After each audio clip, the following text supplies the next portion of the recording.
Maka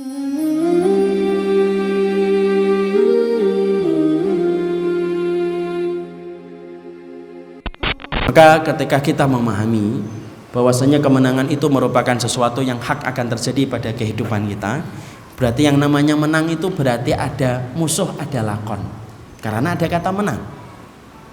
Jadi kalau kemudian kita akhirnya memahami bahwasanya kemenangan itu akan datang, Allah akan memberikan musim semi bagi kaum muslimin, berarti ada yang kedua yang kita harus pahami. Kalau konteksnya kemenangan, berarti di situ ada lakonnya, di situ ada pembela kebatilannya. Berarti kemudian ada yang namanya pertempuran antara yang hak dengan yang batil, dan itu akan terjadi pertempuran secara terus menerus. Apa itu konflik yang tidak akan pernah pupus dan tidak pernah padam? Konflik antara yang benar dengan yang salah.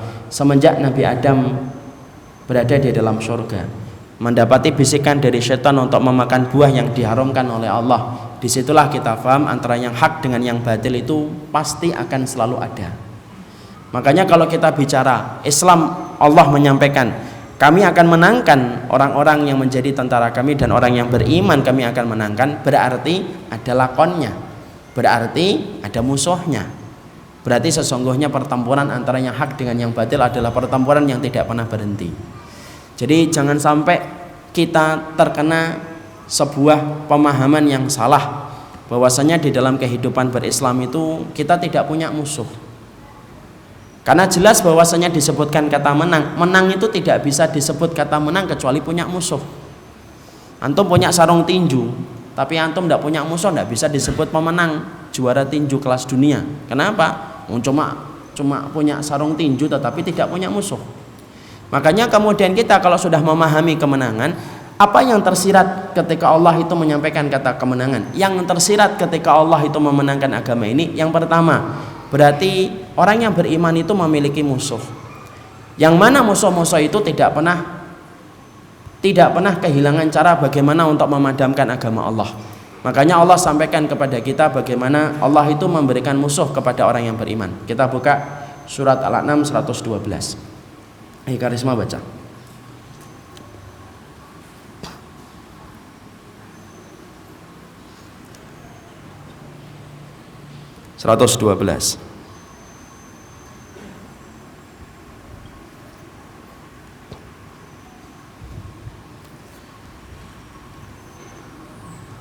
Al-An'am ya. Ada mic-nya enggak? Enggak ada. Ada.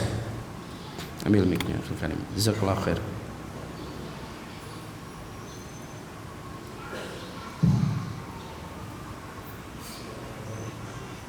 Dan demikianlah untuk setiap nabi kami menjadikan musuh yang terdiri dari setan-setan, manusia dan jin.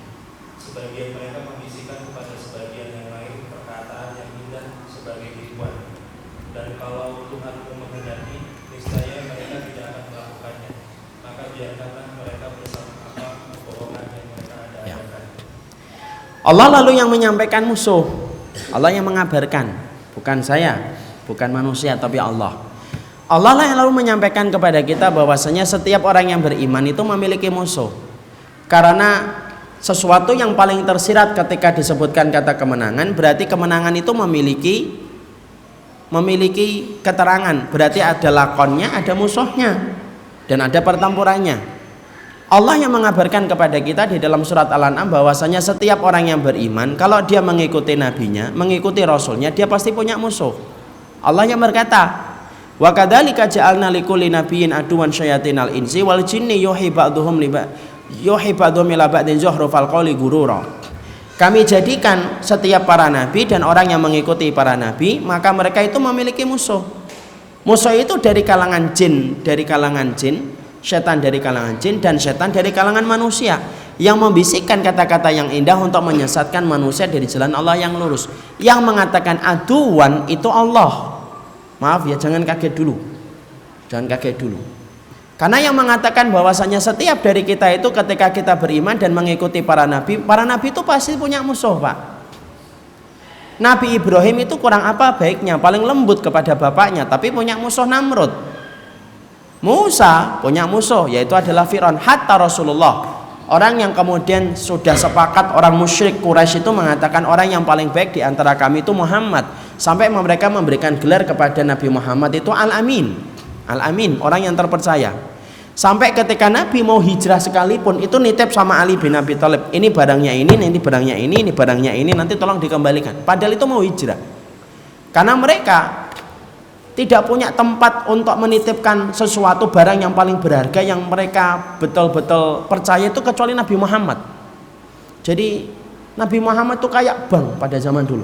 Mereka punya emas nitipnya sama Nabi Muhammad. Mereka punya permata nitipnya sama Nabi Muhammad. Karena mereka tahu Nabi Muhammad adalah orang yang paling dipercaya. Tapi itu pun memiliki musuh, Pak. Makanya Allah menyampaikan kenapa kemudian setiap dari kita memiliki musuh. Karena kalau sudah bicara menang, ada orang yang tidak suka dengan kemenangan Islam. Setan itu tidak suka kemenangan Islam. Makanya ketika Nabi Adam berada di surga dan kemudian iblis itu keluar dari surga, dia tidak suka dengan apa yang didapatkan oleh Adam ketika berada di surga. Dia berusaha bagaimana Adam itu turun dari surga. Dan itu berlanjut, Pak, permusuhan itu. Dan yang menyampaikan Allah. Mungkin ada yang bertanya, kenapa Ustadz kita harus punya musuh, Ustadz? Loh, hikmahnya punya musuh itu salah satunya apa? Untuk menambah kenikmatan ketika kita bersandar kepada Allah. Loh, kalau kita tidak punya musuh, mungkin kita tidak akan bersandar sama Allah. Saya akan sampaikan analogi yang gampang. Antum kalau main bola tidak punya musuh, enak atau tidak enak? Tidak enak. Main bola ke sana, oper sini, oper sana, kejar, terus turun, tackle, jatuh, berguling-guling, bangun sendiri, nendang lagi, sampai kemudian ngegulin sampai 20 kali. Selesai ditanya, ngegulin berapa? 20 kali. Musuhnya lawan mana? Tidak ada. Melawan hawa nafsu. Tidak enak. Tidak enak, Pak. Tapi kalau kemudian kita bermain bola kemudian memiliki musuh 11 orang itu kemudian berhadapan dengan kita, sampai kemudian kita harus merencanakan strategi ngoper ke sana. Ada yang jadi gelandang, saking semangatnya jadi gelandangan. Kemudian dia ngoper ke sini, kemudian ngoper ke sana, di tackle dia lompat, kemudian ngoper ke sana, kemudian pura-pura nendang ke kiri padahal belok ke kanan. Itu sampai kemudian akhirnya tak masuk. Orang itu masuk kan nggak usah 20, satu saja udah senangnya luar biasa, ya atau tidak? Sampai kemudian dia tutup mukanya, ada yang joget-joget, ada yang kemudian mencoba terbang di atas rumput, ditumpuk-tumpuk sama temennya, setelah itu muntah-muntah yang paling bawah. Itu semuanya untuk menggambarkan kegembiraan yang dia dapatkan setelah bisa ngegulin. Itu hikmahnya. Kalau kemudian kita berkata, kenapa harus ada musuh, Ustaz? Musuh itu tidak dicari, tidak boleh antum nyari, tidak boleh antum membuat permusuhan pertama kali. Haram orang mukmin tidak punya kamus untuk memulai permusuhan. Tapi musuh itu memang sudah Allah sediakan dan Allah sampaikan di dalam surat Al-An'am 112 untuk menjelaskan kepada kita bahwasanya agama yang kita yakini ini ada banyak orang yang tidak suka. Mau atau tidak mau. Jadi antum kalau beriman itu banyak orang nggak suka. Dan mereka itu maunya itu kita tidak beriman. Makanya kemudian ketika kita paham, berarti disinilah kita harus mengerti musuh itu ada. Makanya orang kafir kan sampai dibagi menjadi dua. Ada orang kafir yang memusuhi Islam, ada orang kafir yang tidak memusuhi Islam. Kalau mereka tidak memusuhi Islam, mereka bukan musuh kita.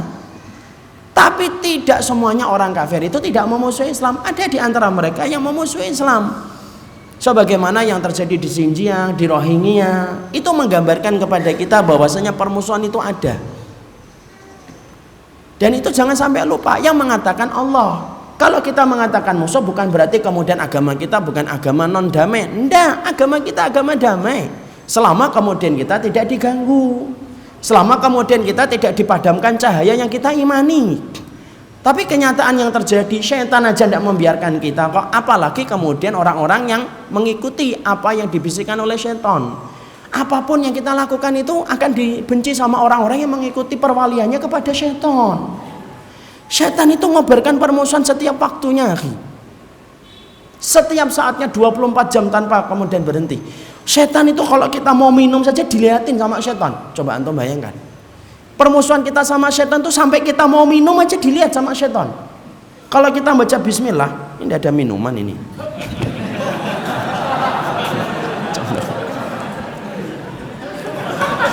Saya kira es kelapa ini. Setan itu kalau akan mendapati kita mau minum, itu setan tuh ngeliatin. Kalau kemudian kita membaca bismillah, dia tidak jadi ikut minum. Kalau kita membaca bismillah, dia tidak bisa minum. Kalau kemudian kita tidak membaca bismillah, setan langsung ikut serta untuk minum dari apa yang kita minum. Lu urusan minum aja setan ngambil manfaat. Antum tahu kalau kita mau pulang malam, setan itu ngeliatin kita di atap pintu rumah kita. Kalau kita ngetok pintu, assalamualaikum, bukain pintu bismillah, masuk ke dalam, antum makan bismillah, setan langsung membuat pengumuman di luar rumah kita, la mabita lakum wala asya, tidak ada makan malam, tidak ada tempat tidur, ngeper mereka di luar. Itu setan. Itu mereka kemudian di luar itu.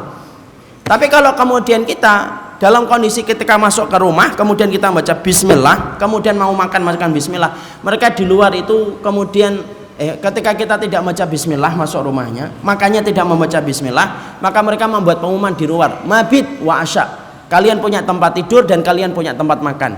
Itu setan dari kalangan jin, apalagi setan dari kalangan manusia.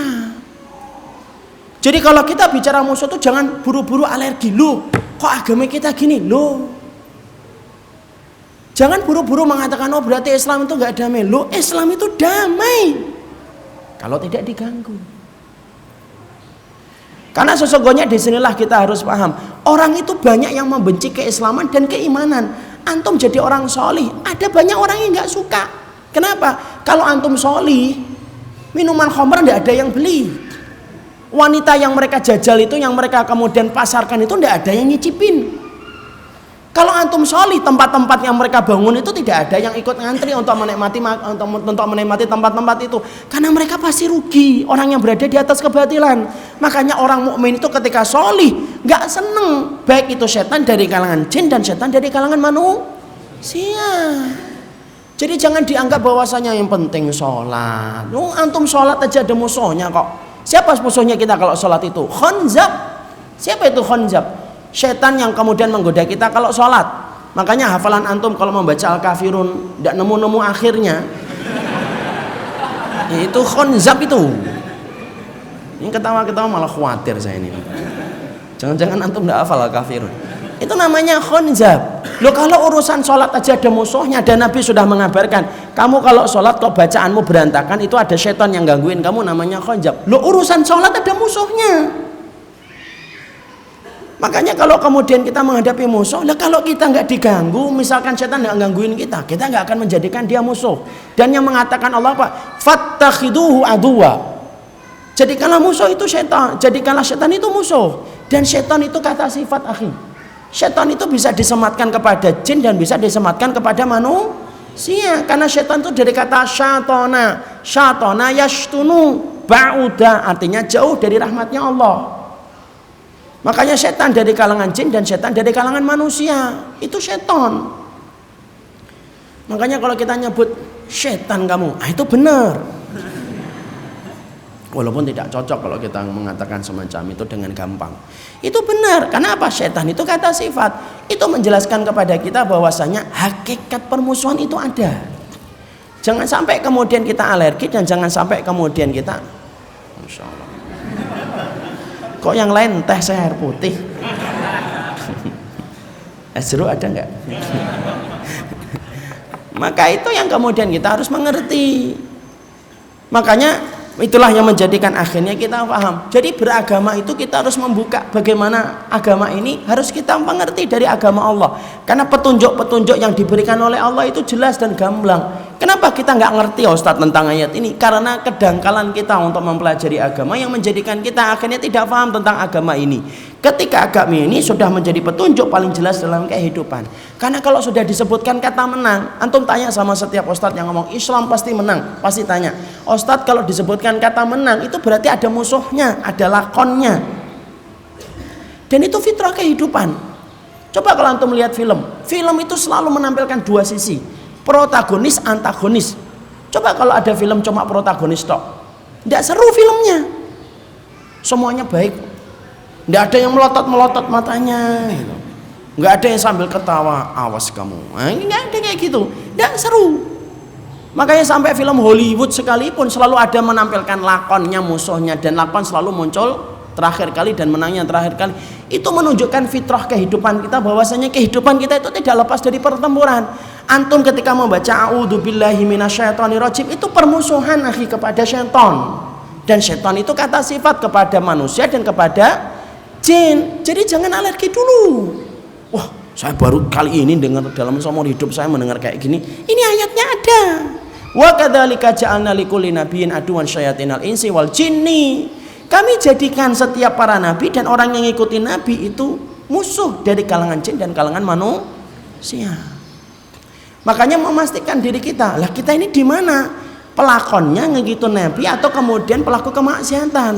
Karena nanti terpolarisasi cuma dua itu saja. Cuma dua itu. Antum nanti berada di atas kebenaran atau antum di atas kebatilan. Karena itu akan terjadi furqan. Satu saat itu akan terjadi furqan. Kita belum tahu kapan waktunya, tapi furqan itu nanti akan terbentuk. Makanya antum tahu kenapa perang Badar dinamakan furqan? Apa artinya furqan, ikhwan? Pembeda. Setelah Nabi Muhammad selama 13 tahun di Mekah campur aduk itu dengan orang musyrikun, kemudian Allah memberikan perintah hijrah mereka ke Madinah. 2 tahun setelah hijrah kemudian ada perintah untuk perang Badar. Perang Badar itu disebut dengan perang Furqan. Kenapa disebut Furqan? Karena dibedakan manusia pada zaman ketika tahun 2 Hijriah cuma 2. Orang yang berada di pihaknya musyrikun atau orang yang di pihak Nabi Muhammad. Itu saja. Makanya disebut dengan Furqan. Maka inilah yang menjadikan akhirnya kita mengerti sesungguhnya itulah permusuhan dan itu ada.